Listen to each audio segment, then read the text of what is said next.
Hi friends, ഇന്ന് ഞാൻ വന്നിട്ടുള്ളത് ഒരു അടിപൊളി ചിക്കൻ റോസ്റ്റിൻ്റെ റെസിപ്പി ആയിട്ടാണ്. അപ്പോൾ നമുക്കിതെങ്ങനെയാണ് ഉണ്ടാക്കുന്നത് നോക്കാം.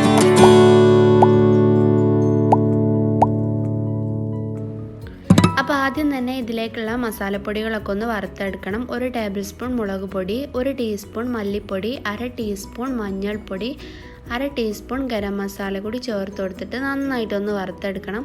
നമ്മളിങ്ങനെ ചെയ്തെടുക്കുമ്പോൾ എപ്പോഴും ലോ ഫ്ലെയിമിലിട്ടിട്ട് വേണം ചെയ്യാൻ. പെട്ടെന്ന് തന്നെ മസാലപ്പൊടികളൊക്കെ കരിഞ്ഞു പോകും. അപ്പോൾ ഇതിൻ്റെ കളറൊക്കെ ഒന്ന് മാറി വന്നിട്ടുണ്ട്. ഇനി നമുക്ക് ഫ്ലെയിം ഓഫ് ചെയ്തതിന് ശേഷം ഇത് മാറ്റി വെക്കാം. ഇനി വേറൊരു പാത്രം എടുത്തിട്ട് അതിലേക്ക് 1 കിലോ ചിക്കനാണ് എടുത്തിട്ടുള്ളത്. കഴുകി വൃത്തിയാക്കി എടുത്തിട്ടുള്ള ചിക്കനാണ്.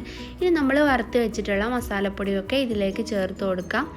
2 മീഡിയം സൈസ് ഉള്ളി, 2 തക്കാളി, 2 ടേബിൾ സ്പൂൺ ഇഞ്ചി വെളുത്തുള്ളി ചതച്ചതാണ് ഞാൻ ഇതിലേക്ക് എടുത്തിട്ടുള്ളത്. അപ്പോൾ നമുക്കിനി ഇതൊക്കെ ഒന്ന് ചേർത്ത് കൊടുക്കാം. നമ്മൾ എടുക്കുന്ന ചിക്കൻ്റെ ക്വാണ്ടിറ്റി അനുസരിച്ച് ഉള്ളിയുടെയും തക്കാളിയുടെയും ഒക്കെ അളവ് കൂട്ടാവുന്നതാണ്.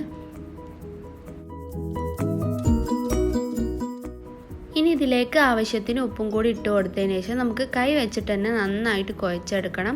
അപ്പം മസാല ഒക്കെ ഇതിലേക്ക് നന്നായിട്ട് തന്നെ പിടിച്ച് കിട്ടാൻ വേണ്ടിയിട്ടാണ് ഇങ്ങനെ ചെയ്തെടുക്കുന്നത്. നമ്മൾ എത്രത്തോളം കുഴക്കുന്നോ അത്രയ്ക്ക് ടേസ്റ്റ് ആയിരിക്കും.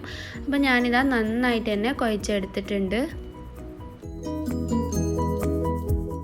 അപ്പോൾ ഇനി നമുക്ക് ഫ്ലെയിമൊക്കെ ഓൺ ചെയ്തതിന് ശേഷം ഇത് അടുപ്പത്തേക്ക് വെക്കാം. ഞാനിതിൽ വെള്ളമൊന്നും ചേർത്ത് കൊടുക്കാതെ തന്നെ ഒരു 10 മിനിറ്റ് വേവിച്ചെടുക്കുന്നുണ്ട്. നമ്മൾ 10 മിനിറ്റ് മൂടി വെച്ചിട്ട് വേവിക്കുമ്പോൾ തന്നെ ഇതിൽ ആവശ്യത്തിനുള്ള വെള്ളമൊക്കെ ഇറങ്ങി വരും. ഇപ്പോൾ ചിക്കനിലൊക്കെ നന്നായിട്ട് വെള്ളം ഇറങ്ങി വന്നിട്ടുണ്ട്. ഇതൊന്ന് മിക്സ് ചെയ്ത് കൊടുക്കണം.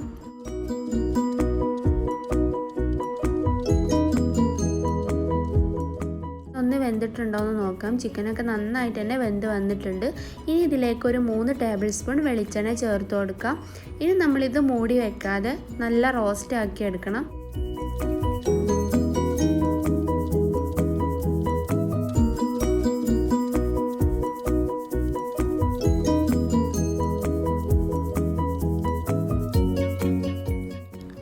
അപ്പോൾ ചിക്കനിലെ വെള്ളമൊക്കെ വറ്റി നന്നായിട്ട് റോസ്റ്റായി വന്നിട്ടുണ്ട്. ഇനി ഇതിലേക്ക് കുറച്ച് കറിവേപ്പിലയും അതിൻ്റെ കൂടെ 2-3 പച്ചമുളക് കീറിയതും കൂടി ഇട്ട് കൊടുത്തിട്ടുണ്ട്. നമ്മളിങ്ങനെ ലാസ്റ്റ് പച്ചമുളക് ചേർത്ത് കൊടുക്കുമ്പോൾ നല്ലൊരു ഫ്ലേവർ ആയിരിക്കും.